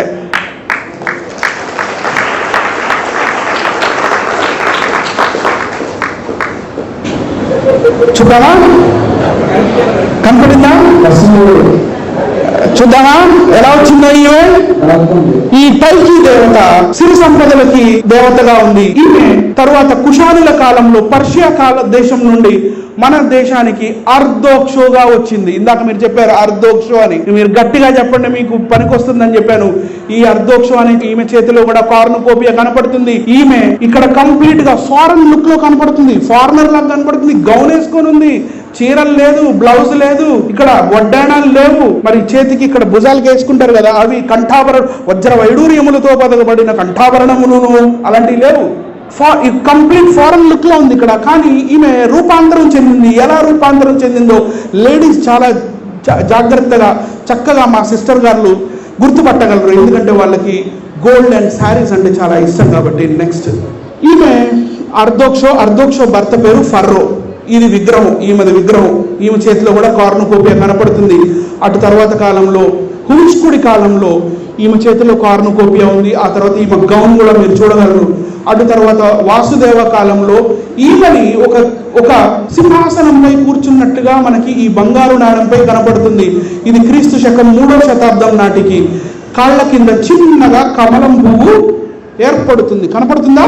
నెక్స్ట్ ఇప్పుడు మెల్లిమెల్లిగా గౌను కాస్త ఫ్రాక్ అవుతుంది, గమనిస్తున్నారా? చేతిలో కార్నుకోపియా కూడా కనపడుతుంది. ఈ కార్నుకోపియా మీకు చాలా పెద్దగా కనపడుతుంది, కుడివైపుని చూడండి. అటు తర్వాత కుషానుల కాలంలో లాస్ట్ కాలంలో కల్లా మెల్లిమెల్లిగా ఈమె రూపురేఖలు మారుతూ వచ్చాయి. అటు తర్వాత మన భారతదేశంలో గుప్తులు రాజులయ్యారు. గుప్త రాజులు, వీళ్ళు బ్రాహ్మణులకు పెద్దపీట వేసిన రాజులు. అటు తర్వాత గుప్త రాజుల కాలంలో అర్ధోక్షోకి ఆ పేరు అప్పటిదాకా కాయిన్ మీద రాయబడి ఉంది. కానీ అటు తర్వాత ఆమె పేరు కాయిన్ మీద రాయడం మానేశాడు, పేరు లేదు ఇంకా. చూడండి ఇక్కడ మీకు చాలా క్లియర్ గా మీకు కనబడుతుంది. క్రీస్తు శకం 4వ శతాబ్దంలో, క్రీస్తు శకం 4వ శతాబ్దంలో. అటు తర్వాత ఈమె మొట్టమొదటిసారి ఒక కమలం పువ్వు మీద కూర్చొని ఉంది. చేతిలో కార్నుకోపియా కనపడుతుంది. మరొక చేతిలో ఇందాక దాకా మనం నైకీ చేతిలో చూసిన విజయ కిరీటం కనపడుతుందా లేదా? కనపడుతుంది. నెక్స్ట్ ఈసారి ఈమె స్టూల్ మీద కూర్చొని ఉంది. రకరకాల యాంగిల్స్ చూపిస్తున్నాను, ఎందుకు చూపిస్తున్నాను కూడా నేను మీకు చెప్తాను. క్రీస్తు శకం 4వ శతాబ్దంలో సముద్రగుప్తుడి కాలంలో ఈమె చేతిలో కార్నుకోపియా మరియు విజయ కిరీటం కనపడుతుంది. మెల్లిమెల్లిగా ఇండియన్ లుక్ వస్తుందా రావట్లేదా? మీకు ఒక వడ్డాణం లాంటిది కనపడుతుందా లేదా? అటు తర్వాత సముద్రగుప్తుడి కాలంలో ఈమె నిలబడి ఉండి చేతిలో కార్నుకోపియా పట్టుకుని ఉంది. అటు తర్వాత చంద్రగుప్త 2 అంటే సముద్రగుప్తుడి కుమారుడు కాలంలో ఈమె చేతిలో కార్నుకోపియా మరియు ఈమె ఒక సింహాసనం మీద కూర్చొని ఈసారి ఒక బ్లౌజ్ వేసుకున్నట్టుగా కనపడుతుంది. అక్కడ ఫ్రాక్ మనకు కనపడట్లేదు. మెల్లిమెల్లిగా భారతీకరణ చేయడం జరిగింది, ఇండియనైజేషన్. భారతదేశానికి నేటివ్ దేవతగా కనపడే విధంగా ఈమెను తయారు చేస్తూ మీకు చంద్రగుప్త 2వ చంద్రగుప్తుడు క్రీస్తు శకం 4వ శతాబ్దానికల్లా ఈమె చేతిలో ఉన్న కార్నుకోపియాని తీసేసి తామర పువ్వును పెట్టడం జరిగింది. చూసారా డిఫరెన్స్? తరువాత కాలంలో ఈమె కంప్లీట్ గా ఒక తామర పువ్వు మీద కూర్చొని ఇంకొక చేతితో తామర పువ్వు పట్టుకొని ఉంది. అటు తర్వాత ఇంకా ముందుకెళ్ళిపోతాను. ఒక తామర పువ్వు చేతిలో పట్టుకొని తామర పువ్వులో కూర్చొని ఉన్న ఈమె ఇప్పుడు మెల్లిమెల్లిగా ఈ తామర పువ్వు నిలబడింది. తామర పువ్వు మీద కూర్చొని ఒక కాలు కింద పెట్టింది. చేతిలో కూడా ఒక తామర పువ్వు ఉంది. ఇది క్రీస్తు శకం 5వ శతాబ్దానికి చెందిన కాయిన్, బంగారు నాణెము. అటు తర్వాత ఈమె ఒక స్టూల్ మీద కూర్చొని ఉంది. అటు తర్వాత ఈమె నిలబడి ఉంది ఒక పద్మములో, ఒక లోటస్ లో, ఒక కమలం పువ్వులో. చేతిలో ఇంకో కమలం పువ్వు, మరో చేతిలో విజయ కిరీటము. ఈసారి వడ్డాణం పెట్టుకొని ఉంది. మరి గోచి కట్టుకున్నట్లుగా పట్టు వస్త్రం ధరించింది. చేతికి నేను ఇందాక చెప్పినట్టుగా కంకణాలు లాంటివి కూడా ఉన్నాయి. బ్లౌజ్ కూడా వేసుకుంది, చక్కగా నెక్లెస్ కూడా వేసుకుంది. ఇండియనైజ్ అయిపోయింది. అటు తర్వాత ఈమె ఇలా మారింది. Did you see that? మీకు తెలుసా? ఇప్పుడు నాకు విన్నారా ఇవన్నీ? ఇలా వచ్చిన వాళ్ళే తప్ప పెద్దగా ఏమీ లేదండి. అంతేనండి. చూస్తారా? ఇది చూడండి. ఈమె ఇలాంటి కాయిన్స్ మీద ముద్రింపబడింది. పాతకాలంలో కట్నాలు ఉండే కాదు, కన్యాశుల్కాలు ఉండేవి. ఒరే అబ్బాయా, మా అబ్బాయికి మీ అమ్మాయిని ఇద్దారా, మీ అమ్మాయి కోసం 2 కాసులు ఇస్తానరా అంటే సర్రా అని చెప్పి 2 కాసులు ఇచ్చి ఆ 2 కాసులనే మంగళసూత్రంగా చేసేవాళ్ళు. ఇలా వచ్చింది మంగళసూత్రం అనే ఈ ట్రెడిషన్.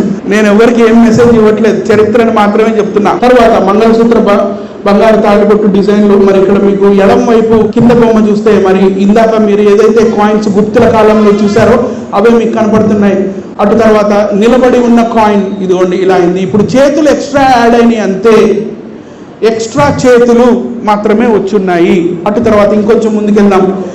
ఈమె ఒక కాలములో ఇలా ఉండే దేవత, బైబిల్ గ్రంథంలో చెప్పబడిన దేవతే.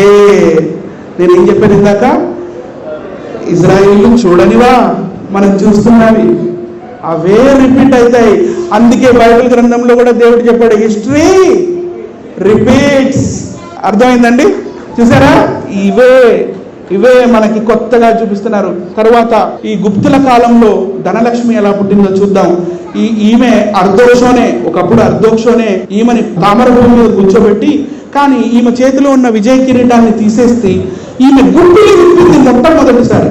గుప్పిలు విప్పినప్పుడు ఆమె చేతిలో నుండి ఏటీఎం మిషన్ల నుంచి కాయిన్స్ బయటపడుతున్నట్లుగా ఆమెకి కాయిన్స్ ఇలా బయటపడుతూ మనకి కనబడతాయి. ఇక్కడి నుండే లక్ష్మీదేవి, అది ధనలక్ష్మి యొక్క ఆవిర్భావం జరిగింది. మరి సరస్వతి యొక్క ఆవిర్భావం కూడా టైకీ నుండే వచ్చింది. ఒకప్పుడు కార్నుకోపియాన్ని పట్టుకున్న ఈవిడ కుమారగుప్తుడి కాలంలో ఒక స్టూల్ మీద కూర్చొని ఉన్న ఈమె నెమలితో పాటు కనపడుతుంది మనకి వీళ్ళ కాయిన్స్ మీద, బంగారు నాణాల మీద. అటు తర్వాత ఈమె నెమలితో ఆడుకుంటున్నట్లుగా అటు తర్వాత ఇలా మనకు కనబడుతుంది. ఈమె వీణని వాయిస్తున్నట్లుగా కూడా మనకి విగ్రహాలు దొరుకుతాయి. ఈమెనే తర్వాత కాలంలో మన భారతదేశంలో సరస్వతి అయ్యింది. తర్వాత ఈ విష్ణు మరి దశావతారాలు, ఇతను ఎవరండి, ఇతను ఎక్కడి నుంచి వచ్చాడండి అని అంటే, ఇందాక మీరు చూసిన ఓర్లాగ్నో అనే దేవత, ఇతని తలపై గరుడ పక్షి మీకు కనపడుతుంది. మరి గరుడ ధ్వజ ఉత్తిష్ట గమన ఉంటారా పొద్దున్నే? ఆ గరుడ ధ్వజం ఇక్కడి నుంచి వచ్చిందే, ఆ తల మీద ఆ గరుడ పక్షి. ఈ వెరత్రజ్ఞ అనే దేవుడే ఓర్లాగ్నో. ఈ ఓర్లాగ్నో అనేవాడు పర్షియా దేవుడు. అటు తర్వాత మన భారతదేశంలోకి ఈ ఓర్లాగ్నోకి ఉన్న 10 అవతారాలు, ఏది పర్షియా దేశంలో ఉన్న 10 అవతారాలని మన భారతదేశంలోకి తీసుకెళ్లి ఇక్కడ ఏదో జరిగినట్టుగా వీళ్ళు మనకు కలరింగ్ ఇస్తుంటారు. కావాలంటే చూడండి, ఒక వైల్డ్, బర్డ్, ప్రే, ర్యామ్, ఇలా రకరకాలుగా 7-10 అవతారాలు పర్షియాలోనే మనం చూస్తాం. అతన్నే ఇండియాకి తీసుకొచ్చి మరి విష్ణువుని ఎలా చేశారో మనకి ఇండియాస్ ఏన్షియంట్ పాస్ట్ అనే పుస్తకంలో ఆర్ఎస్ శర్మ గారు చాలా క్లియర్గా పేజ్ నెంబర్ 243లో రాశారు. దీని నుంచే భాగవతులు వచ్చారు. భాగవతంని ఫాలో అయ్యే కృష్ణుడి భక్తులు వీళ్ళందరూ కూడా ఇక్కడ నుంచే వచ్చారు. మరి ఈయన ఎవరండి అంటారు కదా, ఈయన కుమారస్వామి అండి. ఈయన కుమారస్వామి మీరు ఇందాక మెస్సీనియన్ కాయిన్ చూశారు. ఈ మెస్సీనియాలో మింటింగ్ చేసిన ఈ గ్రీక్ కాయిన్ తర్వాత కాలంలో హూష్కుడి కాలంలో మెస్సీనియా నుంచి కాయిన్ వచ్చింది కాబట్టి ఇతని మాసేనో అని పిలిచారు. ఈ గ్రీక్ భాషలో మీరు చూడొచ్చు, మాసేనో. ఈ మాసేనో అనే అతను తర్వాత కాలం ఇలా విగ్రహాలు చెక్కారు గాంధార ఆటలో. అటు తర్వాత ఈయన ఇలా మెల్లిగా నెమలి ఎక్కాడు. నెమలి ఎక్కి ఇప్పుడు ఈ నెమలి ఎగురుతుంది. అటు తర్వాత మెల్లిగా ఈయన కుమారస్వామిగా కూడా ఈయన ఇలా మన భారతదేశంలో అవతరించాడు, ఈ కుమారస్వామి. రైట్ అండి. ఇప్పుడు మరి అయిపోతున్నాను, అయిపోయింది. చూడండి, ఎవల్యూషన్ శక్తి అండ్ శాక్తేయ రైట్. మీకు ఇక్కడ సింహం మీద కూర్చొని ఉన్న దేవతలు, ఇందాక ఈజిప్ట్ దేవతల్ని చూపించాను. తర్వాత బైబిల్ దేవతల్ని కూడా, బైబిల్లో చెప్పబడిన కొంతమంది విగ్రహ దేవతల్ని కూడా నేను చూపించాను.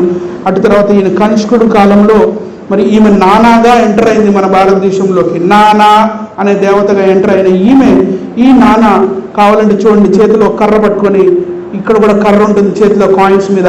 అటు తర్వాత కూర్చొని ఉన్న ఒక సింహం మీద కూర్చొని ఉంటుంది. అటు తర్వాత కాలంలో ఈమె అంటే పుస్తకాల్లో కూడా చూస్తే ఈమె పర్షియా దేవతగా తెలుస్తుంది మనకి. ఈ పర్షియా దేవత సముద్రగుప్తుడి కాలంలో కూర్చొని ఉన్న సింహంపై ఉండేది. అటు తర్వాత మెల్లిగా సింహం నిలబడుతుంది. అటు తర్వాత మెల్లిగా సింహం 2 కాళ్ళు లేపింది. తర్వాత కాలంలో 4వ శతాబ్దంలో, క్రీస్తు శకం 4వ శతాబ్దం అంతం వచ్చే టయానికల్లా ఒక నిలబడి ఉన్న సింహంపై ఈమె కూర్చొని ఉంది. ఈమె పర్షియాలో ఉన్నప్పుడు అనహితగా పిలువబడింది. బైబిల్ గ్రంథంలో చెప్పబడిన అర్థసహస్థ అనే పర్షియా మాదియారాజు, అతను మీకు కనపడుతుంది స్క్రీన్ మీద, ఆయన విగ్రహం అది. ఆయన పూజించింది కూడా ఈమెనే. ఇవే ఆకారాలు, ఇవే దేవి దేవతల్ని మన భారతదేశంలోకి తీసుకొచ్చి వ్రతాలు, పూజలు ఇవన్నీ మనకు నేర్పించి, మూఢనమ్మకాలు నేర్పించి మన భారతదేశ వాస్తవ్యులని మోసం చేస్తుంది క్రైస్తవులు కాదు. ఇలాంటి దేవతలు ఆషేరా, అష్టరత్, అనత్, అతిరత్ మరి ఇవన్నీ కూడా మీకు కనపడతాయి చాలా క్లియర్గా కూడా. నేను ఇందాక చెప్పాను.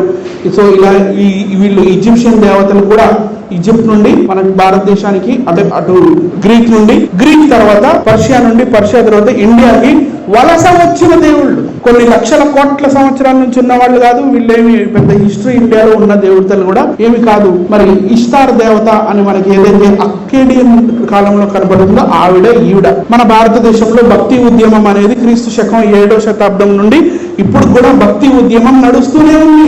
మన టీవీ సీరియల్స్ రూపంలో, సినిమాల రూపంలో, రోడ్ల మీద మరి సాఫ్రన్ ఆరెంజ్ కలర్ జెండాలు పట్టుకొని మరి నినాదాలు చేసుకుంటూ వెళ్ళడం ఇవన్నీ కూడా మత ప్రచారం కాదా? ఇలా భక్తి ఉద్యమం ద్వారా మన భారతదేశ వాస్తవ్యులని ఇలాంటి మత్తులోకి, ఇలాంటి మాయలోకి తీసుకొచ్చారు.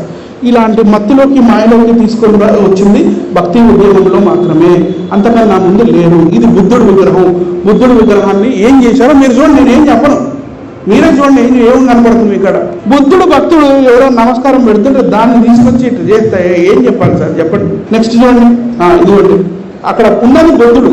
బుద్ధ విగ్రహాలు మొట్టమొదటి విగ్రహాలు, హైందవ విగ్రహాలు మొట్టమొదటి మన దేశంలో కాదు. క్రీస్తు శకం 5వ శతాబ్దం దాకా అసలు హైందవ మందిరాలు మన భారతదేశంలో లేనంటే ఇదేంటండి, ఇది మరీ విడ్డూరం కదా. బుద్ధుడు విగ్రహాన్ని తీసుకెళ్లి మీరు ఇట్లా ఫోటోలు వేసేసి మా దేవుడు వెనకాల కూడా పాము ఉంటుంది, ఆ పాము 10 పడగలు ఉంటాయండి, ఎవరు సార్ నమ్ముతారు? తర్వాత అది ఎవరో తెలిసిపోతుంది.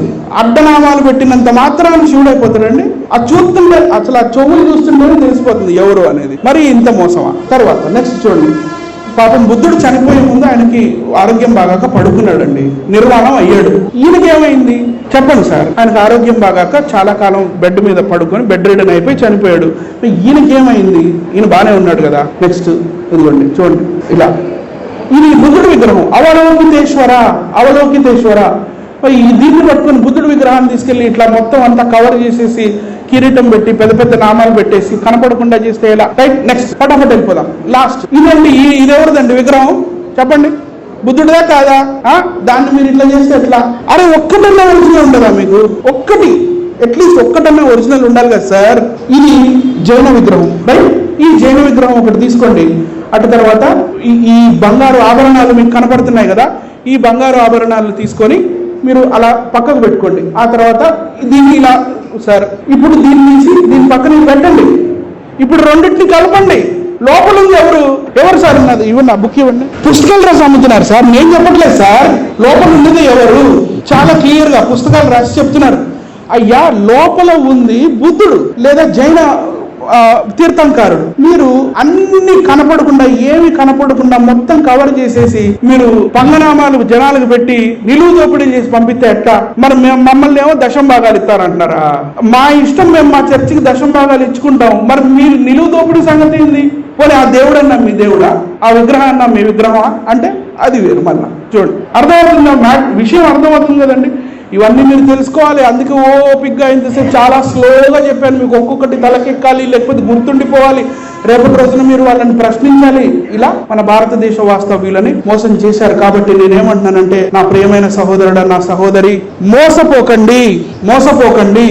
నిజదేవుడు, సత్యదేవుడు, సర్వశక్తివంతుడైన దేవుడు, సర్వోన్నతుడైన దేవుడు, అతి పరిశుద్ధుడైన దేవుడు మనకి 66 గ్రంథాలు ఇచ్చాడు. ఎలా బ్రతకాలో చెప్పాడు, ఎలా సాత్వికంగా ఉండాలో, ఎలా పరిశుద్ధంగా ఉండాలో, ఎలా మనం దేవుని మార్గంలో నడుచుకోవాలో అలా నడుచుకొని మరి ఆఖరికి మరి మనం దేవుడి రాజ్యంలోకి ప్రవేశించాలి అంటే మనం ఎలా నడవాలి ఏంటి, ఇవన్నీ కూడా నియమ నిబంధనలు మనకు చెప్పు ఉన్నాడు. కానీ అసలు ఎలాంటి తలాతోకా లేని ఈ దేవుళ్ళు, దేవి దేవతలు, ఈ నేడు పూజింపబడుతున్న వాళ్ళు, వీళ్ళందరూ మనం భారతదేశానికి చెందిన వాళ్ళు కాదు. ఎక్కడో దేశంలో ఆరాధించబడి విసర్జించబడిన దేవుళ్ళు. అర్థమైందండి? సో గట్టిగా ఒకసారి యేసు మహారాజుకి హల్లెలూయా. Thank you.